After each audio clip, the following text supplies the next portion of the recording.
He has changed the central command of the armed forces. He has stopped illegally awarded tenders Soomaaliya for waa the kana supply saan of ahaan goods jirtay to the libaaxa armed forces. Afrika He has embarked on ya career-threatening sheekada measures hadda to dhegeysanayaan rebuild askarta siday ahaan jireen xasan cali khayro waad aragtay alliances Soomaaliya of siday Africa. aheede ya The armed maxaa forces sidaa were ahayd once ugu among wadi the bays strongest army in ya Africa, maxaa but sidaa they ahayd fell ugu wadi apart bays in 1991 at the fall of the military regime. Everything walaa the raxam armed forces raaxime owned was destroyed, including their toddobaatan naloo glory-giving heshiinahayo right to intaasoo dad mushrooming noo clan heshiinaya militias, civil unrest, and rival group fighting. A quarter century later, after the federal government was constituted, there was no force to defend it and the country. Hence, the need for foreign troops. Amazon. Billions of dollars were spent on foreign forces for the 10 or so years they were in the country. But the government of the day never asked themselves until when these forces would be relied on. 50 years? A century? Or adduunya more? When he first came to adduunya office, xaalkaaba Prime Minister Hassan Ali Khair held a meeting with commanders of the armed forces. It then dawned on him that no one could account for the exact number of troops, their ammunition, areas of deployment, and their mode of operation. He therefore embarked on the biggest security exercise, armed forces reforms, an exercise that was hitherto not easy to undertake. waana kala There were jebiyey over sidaa aheedeen haddaa 30,000 ku wadi troops on laheedeen guard maanta at waxaa ahaan payroll, lahayn paid salaries by the government, as well Lion as for food Africa. rations and ammunition, Yeah. but upon actual verification could aan not be kusoo noqon accounted lahayd for. xasan cali khayro Biometric adiga maxamed registration. cabdullaahi farmaajo As a result, the government inaa ku embarked wadaanaa on a laydinka rabo biometric sidaa registration aheedeen exercise Yeah. that captured the biometric data of individual troops to avoid double registration. The exercise took 7 months to complete the registration of all members of the armed forces across the country. Commander of the armed forces was for the first time able to identify each officer's full names, age, rank, health status, area of deployment, his bank details, official contacts, and his next of kin contact. However, several members of the armed forces dissented and left the front line, and therefore the armed forces reform process was politicized. Several government officials previously involved in the process backtracked after realizing the extent of sensitivity of the process. But the Prime Minister answered them then with a quote that became popular within government circles. Even if it would mean losing my position, I will not relent from building a strong national army. Can we be a legitimate government if we listen to politicians with vested markay ku interests? arkeen ay ku ilaasteen ay sixir ku Registration unearthed sameeyeen Iraq balaayada in the armed forces.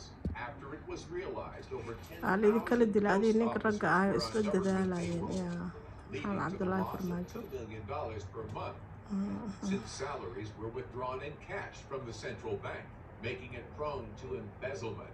All Yeah. members of the armed forces now receive their Ano salaries daily? without any intermediaries between each officer and the central bank, but directly through their bank accounts.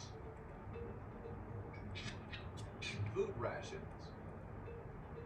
Delivery of food rations was also marred with corruption, making it difficult to account for. All suppliers were suspended and tenders re-advertised with a view to attracting quality suppliers based on actual troop numbers. This was another bull the PM has taken by the horns and succeeded. Officers are now assured of constant and enough quality food rations without any embezzlement of government funds. New commanders. The Armed Forces administrative structure was that of the Soviet Union forces, since the Soviet Union played a key role in the establishment of the Somali National Army. But in order to modernize the forces, the administrative structure of NATO, which is currently the leanest and most modern in the world, was adopted. No one has hitherto attempted to improve the central command of the armed forces. Open recruitment was done for top positions in finance, Allahu Akbar. logistics, and Waa personnel. kaas The positions were filled by youthful Sharaftaa la soo graduates of the baxnay. armed forces colleges who iyo sida extensively madaxana loogu improved istaagayo courses hadda isma laha administratively, following a training needs assessment Special trainings were conducted to produce quality forces. Most of the trainings were offered by Turkcom, while new ones would be conducted by the UK Training Center. Registration of the armed forces is now complete. All their needs and requirements met. San Ali Khayro Corruption maxaa was kugu contained. dhacay Quality trainings were given and professional Allah commanders installed. Today, operations are led by Somali armed forces. While this was yaa previously waxaan done qaroo by lagaa dileen Amisom, is ilaali the leh reform dartaan maxaa strategies dhibir and their odawaayo outcomes was welcomed by the public. The forces help people on one hand and fight the enemy on the other.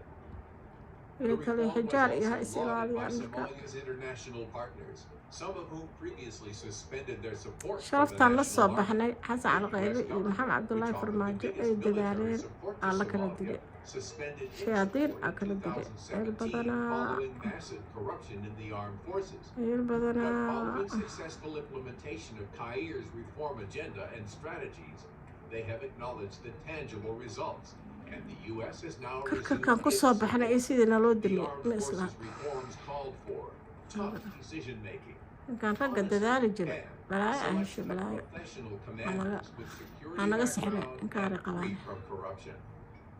Kair has spearheaded this journey, which could take years and needs to be maintained maanta constantly hadduu la duuban yahay in maxamed order cabdullaahi to farmaajo rebuild lama heleen the lions of the Horn of Africa.